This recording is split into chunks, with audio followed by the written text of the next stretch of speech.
வணக்கம். புளூரினின் மாறுபட்ட தன்மைகள் என்ற வினாவை இப்பொழுது நாம் பார்க்க இருக்கிறோம். வேதியியலில் பகுதி 4 வினா எண் 64 2 5 மதிப்பெண் வினாக்களை கொடுத்து 10 மதிப்பெண் வினாவாக கேட்பார்கள். அதில் அடிக்கடி பொது தேர்வில் கேட்கக்கூடிய வினா இந்த வினாவாகும். புளூரினின் மாறுபட்ட தன்மையை விவரி. ஹேலஜன் குடும்பத்தில் புளூரின் என்பது ஒரு முக்கியமான தனிமம் என்பது நமக்கு தெரியும். விடை எழுதும் பொழுது முதலில் புளூரினின் மாறுபட்ட தன்மை என்று தலைப்பு எழுத வேண்டும். தலைப்பினை வேறு வண்ண மையினாலோ அல்லது சாதாரண பேனாவால் எழுதி அடிக்கோடிட்டு காட்டியோ வேறுபாடு காட்டலாம், சிறப்பாக இருக்கும். பிறகு முன்னுரையாக வினாவிற்கான விடையை தொடங்குவதற்கு முன்பாக முன்னுரையாக அந்த வினாவை பற்றி, அதாவது இந்த வினாவை பொறுத்தவரை புளூரினை பற்றி ஏதேனும் 2 வரிகள் எழுதுவது சிறப்பானதாகும். ஹேலஜன் குடும்பத்தில் புளூரின் என்பது பல்வேறு மாறுபட்ட தன்மைகளையும் சிறப்புகளையும் உடைய தனிமம். அது எவ்வாறெல்லாம் பயன்படுகிறது என்பது அனைவரும் அறிந்ததே. ஆகவே புளூரினின் மாறுபட்ட தன்மையை பற்றி இங்கு காண்போம் என்று எழுதலாம். பிறகு அடுத்து புளூரினின் மாறுபட்ட தன்மையில் முதல் குறிப்பாக நாம் எழுதவிருப்பது தொடங்க வேண்டும். வினைபுரியும் திறன் என்று சொல்லி தலைப்பை குறிப்பிடலாம். புளூரின் அதிக வினைபுரியும் திறன் உடையது. ஏனெனில் FF பிணைப்பை முறிக்க குறைவான அளவு ஆற்றலே தேவை. புளூரினின் பிணைப்பு தரம் குறைவானது. ஆகவே புளூரினின் FF பிணைப்பை முறிப்பதற்கு, அதாவது உடைப்பதற்கு குறைவான அளவு ஆற்றல் இருந்தால் போதும். எங்கே பிணைப்பு தரம் குறைவாக இருக்கிறதோ அந்த மூலக்கூறினுடைய வினைபுரியும் தன்மை அதிகமாக இருக்கும் என்பது வேதியியல் பண்பாகும் என்பதை குறிப்பிட வேண்டும். அடுத்து நீர்த்த காரங்களுடன் வினைபுரியும் பொழுது என்று தலைப்பெழுத வேண்டும். நீர்த்த காரங்களுடன் வினைபுரியும் பொழுது என்று தலைப்பெழுதி அடிக்கோடிட வேண்டும். இரண்டாவது குறிப்பு, நீர்த்த காரங்களுடன் வினைபுரியும் போது OF2வையும் அடற்காரங்களுடன் வினைபுரியும் பொழுது O2வையும் வெளியேற்றுகிறது. 2 காரங்களையும் குறிப்பிடுவதால் இந்த குறிப்பிற்கு தலைப்பாக காரங்களுடன் வினை என்று குறிப்பிடலாம். அதே சூழ்நிலையில் மற்ற ஹேலஜன்கள் காரங்களுடன் எப்படி வினைபுரிகிறது என்பதையும் குறிப்பிட்டால் சிறப்பாக இருக்கும். ஆகவே மற்ற ஹேலஜன்கள் காரங்களுடன் வினைபுரியும் பொழுது ஹைப்போ ஹேலைட்டுகளையும் தருகின்றன.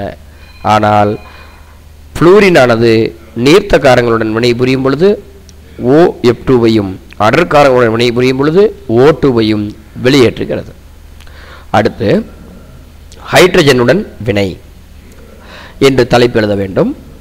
ஹைட்ரஜனுடன் வினை ஹைட்ரஜன் மீதுள்ள அதிக நாட்டத்தால் எளிதில் HF சேர்மத்தை உருவாக்குகிறது. ஹைட்ரோஃப்ளூரிக் அமிலம் என்று அழைக்கப்படுகிறது HF சேர்மம். ஹைட்ரஜன் பிணைப்பின் மூலம் அதிக எண்ணிக்கையில் HF மூலக்கூறுகள் ஒன்று சேர்ந்து உள்ளன.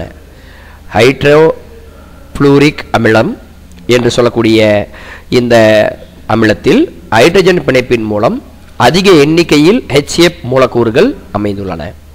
அதாவது HF அமிலம் என்பது ஒரு வீரியம் குறைந்த அமிலமாக காணப்படுகிறது. ஆனால் மற்ற ஹைட்ரோஹேலிக் அமிலங்கள் வீரியம் மிக்கவை என்பதை குறிப்பிட வேண்டும். இந்த அமிலத்தினுடைய மூலக்கூறு வாய்ப்பாட்டினை, மூலக்கூறு பிணைப்பை எழுதும் பொழுது HF ஒரு சிறிய கோடு, மீண்டும் HF ஒரு கோடு என்று எழுத வேண்டும். அதாவது மூலக்கூறுகளுக்கு இடையே உள்ள இடைவெளி அதிகரித்திருப்பதை இந்த கோடானது குறிப்பிடுகிறது. அதற்கு அடுத்து உலோகங்களுடன் வினை என்று தலைப்பெழுத வேண்டும். உலோகங்களுடன் புளூரின் 2 வகையான உப்புக்களை தருவதிலிருந்து மற்ற ஹேலஜன்களிலிருந்து மாறுபடுகிறது. புளூரின் உலோகங்களுடன் வினைபுரியும் பொழுது 2 வகையான உப்புக்களை தருகிறது. ஆகவே இது மற்ற ஹேலஜன்களிலிருந்து மாறுபடுகிறது. எடுத்துக்காட்டாக சோடியத்துடன் வினைபுரியும் பொழுது NaF கிடைக்கிறது மற்றும் மீண்டும் சோடியத்துடன் ஃப்ளூரின் வினைபுரியும் பொழுது NaHF2 கிடைக்கிறது. ஆகவே மற்ற ஹேலஜன்கள் வினைபுரியும் பொழுது இவ்வாறு இரண்டு மாறுபட்ட விளைவுகள் கிடைக்காது. அடுத்து HF இன் உப்புக்கள் என்று தலைப்பெழுது. HF இன் உப்புக்கள். HF இன் உப்புகள் ஹேலோ அமிலங்களின் உப்புகளிலிருந்து வேறுபடுகிறது. HF இன் உப்புகள் ஹேலோ அமிலங்களின் உப்புகளிலிருந்து வேறுபடுகிறது என்பதை குறிப்பிட வேண்டும். உதாரணமாக AgF நீரில் கரையும். AgF நீரில் கரையும். மற்ற ஹேலஜன்கள் Ag-யுடன் சேரும் பொழுது நீரில் கரைவதில்லை. மற்ற ஹேலஜன்கள் Ag-யுடன் சேரும் பொழுது நீரில் கரைவதில்லை. அதற்கடுத்து கண்ணாடியை அரிக்கும் தன்மை என்று தலைப்பிட வேண்டும். கண்ணாடியை அரிக்கும் தன்மை என்று தலைப்பிட வேண்டும். எலக்ட்ரான் கவர்தன்மை அதிகமாக இருப்பதால் இது எதிர் ஆக்சிஜனேற்ற நிலையை மட்டும் கொண்டுள்ளது. இதற்கு தலைப்பாக ஆக்சிஜனேற்ற நிலை என்று கூட எழுதலாம். ஆக்சிஜனேற்ற நிலை என்று முதலில் எழுதிக் கொள்ளுங்கள். கண்ணாடியை அரிக்கும் தன்மை பிறகு எழுதிக் கொள்ளலாம். எலக்ட்ரான் கவர்தன்மை ஃப்ளூரினில் அதிகமாக இருப்பதால் இது எதிர் ஆக்சிஜனேற்ற நிலையை மட்டும் கொண்டுள்ளது. ஆனால் மற்ற ஹேலஜன்கள் எதிர் ஆக்சிஜனேற்ற நிலையையும் கொண்டுள்ளன, நேர் ஆக்சிஜனேற்ற நிலையையும் கொண்டுள்ளன. ஆகவே ஃப்ளூரின் எதிர் ஆக்சிஜனேற்ற நிலையை மட்டுமே கொண்டுள்ளது. காரணம் எலக்ட்ரான் கவர்தன்மை. ஃப்ளூரினின் எலக்ட்ரான் கவர்தன்மை அதிகமாக உள்ளது. அடுத்து கண்ணாடியை அரிக்கும் தன்மை என்று தலைப்பிட வேண்டும். கண்ணாடியை அரிக்கும் தன்மை. HF கண்ணாடியை அரிக்கும்.